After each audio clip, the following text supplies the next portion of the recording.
Hello everyone, once again welcome to my channel. Today we are also going to learn about the very different word, and that is also playing the role as a conjunction, sometimes play role as a noun and sometimes as a relative pronoun. I have already made the two videos regarding to the relative pronoun, what are the words are available there, so we can use them in the complex sentences if you want to show the relative pronoun. So today we are going to learn about the another relative pronoun word, and that is that. That is the another relative pronoun word. So I would like to draw your attention here. Many times it happens while you just want to speak in English, so there are the some sentences we come across with them, and those are just very different one. Structure का format अलग अलग होता है, बहुत बार अलग अलग sentences हमें सुनने को मिलते हैं, तो उस टाइम हम बहुत बार ऐसा होता है कि दैट का अलग अलग यूज़ होता है. कभी कभी दैट शुरू में भी आता है, कभी कभी दैट मतलब दो सेंटेंस को कनेक्ट करने के लिए भी आता है, कभी कभी दैट से ही कुछ ऐसे रिलेट एक्स्ट्रा सेंटेंस हम बना पाते हैं, मतलब कॉम्प्लेक्स सेंटेंस बना पाते हैं. फिर दैट का अलग अलग यूज़ है, मतलब दैट का फिर परफेक्ट यूज़ क्या है, what are the roles. That a word ऐसा है जिसको हम अलग अलग जगह पे यूज कर सकते हैं. तो आज हम लोग देखेंगे कि दैट का किस तरह से इस्तेमाल किया जाता है. So keep it in mind. So please play attention here. So that is playing three important roles. I would like to tell you the that का पहला एक रोल होता है कि नाउन की जगह पे वो काम करता है. Okay, and second one is conjunction. एक कंजक्शन का भी रोल प्ले करता है. And now third that is very important, today we are going to learn in details, and that is relative pronoun. होता क्या है तीनों में, देखो क्या फर्क है. एक नाउन का भी रोल प्ले करता है, कभी कभी कंजक्शन का करता है, कभी कभी रिलेटिव प्रोनाउन का करता है. फिर नाउन का करता है मतलब क्या, तो you know that many times sentence started with and having with the same sentence structure, and that is started with the subject, verb and object. इस तरह से सेंटेंस बनता है. तो सब्जेक्ट का रोल कभी कभी नाउन का जगह पे करता है. तो सब्जेक्ट और noun both are the same thing. ये समझ में आ गया. Subject and noun both are playing the same thing. So your sentence is started with nouns mean subject. फिर किस तरह से होता है, for example that is okay, that is the glittering thing. हाँ, वो चमकने वाली चीज है. that is with we are also showing that is the demonstrative pronoun. हाँ, मतलब we are showing something. हाँ, जब भी हम लोग हाँ वो एक चमकने वाली चीज है. so that is this and that. for example just keep it in mind. हमेशा ये जो तीन वर्ड्स है इनको ध्यान में रखो. दिस, उसके बाद में आता है दैट, और उसके बाद में आता है these. That and these are demonstrative pronoun. ये हमेशा कुछ ना कुछ शो करते हैं. मैंने दैट किया मतलब मैं आई एम इंडिकेटिंग समथिंग. या that is the very glittering thing you can see there. आप जैसे देख रहे हो कि सामने देखो वो चीज चमक रही है, बराबर है. और अगर वो चीज चमक रही है तो so we are indicating something, but it is playing role as a noun.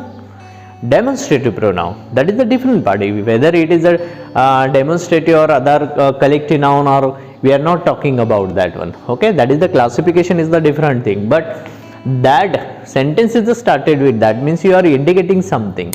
म्हणजे that से क्या कर रहे हैं हम लोग कि that से ही sentence की शुरुआत कर रहे हैं, and we are showing that. so that का काम होता है कभी कभी noun की जगह पे काम करना. okay, so that से भी related यहाँ पे sentence बन जाता है. Now I would like to draw your attention here for the another word, and that is conjunction.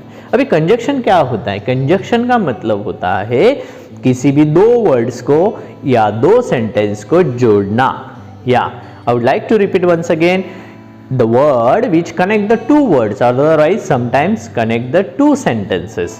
ऐसा word जो हमेशा दो sentence या दो word को connect करता है. I would like to take the example. For example, I said that this is the very important.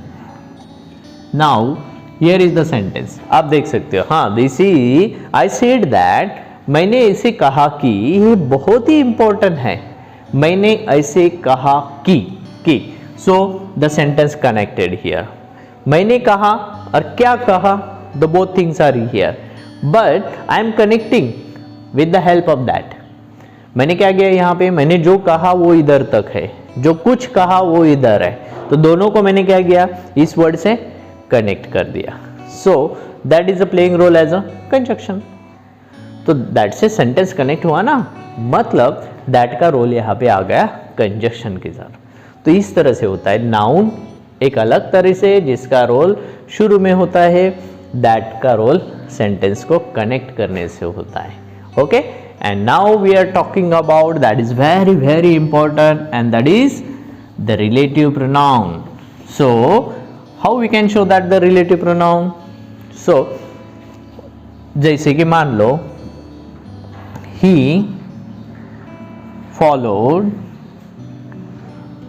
followed the suggestion, he followed the suggestion that I have given। Now आप इस तरह से देख सकते हैं, अभी ये सेंटेंस है, देखो मतलब एक ही टाइम पे दो काम कर रहा है। कैसे? जैसे कि पहला सेंटेंस हो गया ही फॉलोड द सजेशन। हाँ, वो मतलब वो एक अच्छा जो सुझाव दिया था उसको फॉलो कर रहा है, मतलब वो सुन रहा है, वो मैंने जो भी कुछ सजेशन दिया था ऐसा कि, मतलब सेंटेंस कनेक्ट हो गया। आई हैव गिवन, जो मैंने उसे दिया था, मतलब होता है कभी कभी, for example you know that कि you have just given the good suggestion to your friend and your friend is just like to follow it, and at that time you are making the same statement here, yes he followed the suggestion। हाँ, मैंने उसे एक सुझाव दिया था जिसको वो follow कर रहा है, दैट आई हैव गिवन, कि जो मैंने दिया था, मतलब दैट से सेंटेंस क्या हो गया, यहाँ पे कनेक्ट हो गया, मतलब playing role as a conjunction also. लेकिन कौन सा सजेशन, ये इंपॉर्टेंट है ना। लेकिन I followed the suggestion, sorry he followed the suggestion, वो सजेशन फॉलो कर रहा है, लेकिन कौन सा, जो मैंने दिया था, दैट आई हैव गिवन, जो मैंने दिया था, means you are talking about the suggestion. Understand? ऐसा होता है ना कि बहुत बार उससे तो बहुत, मतलब बहुत सारे सजेशन उसने सुने हैं, कोई समझ लो कि किसी रिलेटिव्स ने उसे सजेशन दिया, किसी दोस्त ने दिया या टीचर ने दिया, लेकिन वो कौन सा सजेशन फॉलो करा है, जो मैंने दिया था। या you are talking about the suggestion, it means that is going to relative, that is the relative pronoun। suggestion की जगह किसने ली, that ने ली। so this is called the relative pronoun। इस तरह से बनता है सेंटेंस। आप किसी भी बहुत सारे सेंटेंस बना सकते हो। इस तरह से सजेशन के बाद में जो दैट वर्ड आया, ये सेंटेंस को कनेक्ट करता है। फिर दैट का काम क्या होता है, दैट हमेशा किसी व्यक्ति के बारे में भी यूज कर सकते हैं। जैसे कि हमने लास्ट टाइम प्रोनाउन में देखा था, दैट का प्रोनाउन रिलेशन क्या किस किस से आता है, एक पर्सन को भी इंडिकेट कर सकते हो। हाँ, I met the person and that is my teacher. Okay, वो मेरे टीचर है, तो इस तरह से भी बना सकते हो, पर्सन है। हाँ, ये लिविंग थिंग्स के लिए भी चलता है, मतलब किसी व्यक्ति के बारे में, हाँ, किसी ऑब्जेक्ट को इंडिकेट करना है। जैसे मैंने बताया that is the glittering thing, जैसे मैंने पहले सेंटेंस लिया, ऑब्जेक्ट को भी इंडिकेट करता है। ठीक है, नॉन लिविंग थिंग्स के लिए भी चलता है, नॉन लिविंग थिंग्स। तो इस तरह से सेंटेंस बना सकते हैं, मतलब बहुत सारे सेंटेंस आप रिलेटिव प्रोनाउन शो करने के लिए दैट का इस्तेमाल किया कर सकते हैं। सो इस तरह से भी होता है। For example, so relative pronoun also showing the person, sometimes living things and objects, non living things। okay, हाँ, so ये होता है रिलेटिव प्रोनाउन कंजक्शन और नाउन के बारे में। ठीक है, हम लोग अगर पर्सन के बारे में बात करेंगे तो शुरू में आएगा, लिविंग थिंग्स के बारे में बात करें तो मतलब कोई भी चीज़ हो, मतलब वो that is very impressive part of my life. So that is very impressive part of my life, वो एक अच्छी चीज़ थी मेरी व्यक्तित्व के बारे में। Okay, I like that things, मुझे हमेशा वो चीज़ें पसंद आती है। I like that things. Okay, मुझे वो चीज़ें हमेशा पसंद आती है।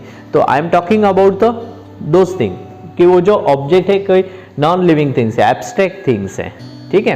तो दैट को आप इस्तेमाल इस तरह से कर सकते हैं। अगर शुरू में कर दिया तो नाउन बन जाता है, दो सेंटेंस को कनेक्ट कर दिया तो कंजक्शन बन जाता है, और जिसके बारे में बात कर रहे हैं playing role as relative pronoun, तो वो बन जाता है relative pronoun. So keep it in mind. So these are the is a proper usage of the that.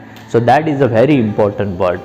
You can also make the lots of sentences there. If you really want to speak in English, if you are the new learners, if you want to just come over the all difficulties while just you come across in while speaking in English, so बनाओ ऐसे sentence बनाओ so that से related हो। जैसे last time बताया था who, whose, हुम के बारे में, उनसे भी रिलेटेड सेंटेंसेस बनाओ। बहुत अच्छे कॉम्प्लेक्स सेंटेंसेस बनेंगे ताकि आपका कॉन्फिडेंस भी बढ़ता जाएगा। Find out the more sentences and just make the practice very well. Okay, so take care. Remaining part will be continue in the next chapter. Thank you very much. Have a nice day.